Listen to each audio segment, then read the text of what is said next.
यह रस बार बार चखा जाता है, उसकी मिठास फीकी पड़ने लगती है।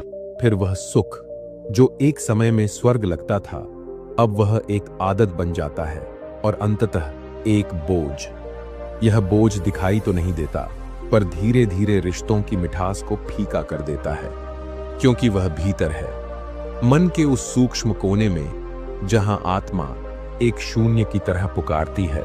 फिर आत्मा कहती है, क्या यही सब कुछ है? क्या जीवन का सार केवल इतना ही है? और जब यह प्रश्न भीतर सच्चाई से उठता है, तभी भीतर की यात्रा प्रारंभ होती है।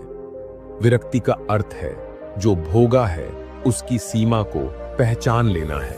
यह कोई दार्शनिक विचार नहीं, यह अनुभव की पूर्णता से उपजा हुआ बोध है। जब व्यक्ति किसी स्वाद को इतनी बार चख चुका होता है कि अब उसमें कोई नवीनता नहीं बचती, तो एक ऊब जन्म लेती है, और यह ऊब ही प्रथम बार भीतर झांकने का द्वार खोलती है।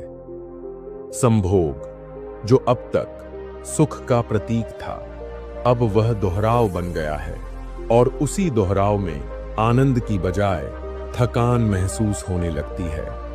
यहीं से ध्यान की संभावना जन्म लेती है, क्योंकि मन अब उन पुरानी दिशाओं में नहीं भागता जहां वह पहले दौड़ता था।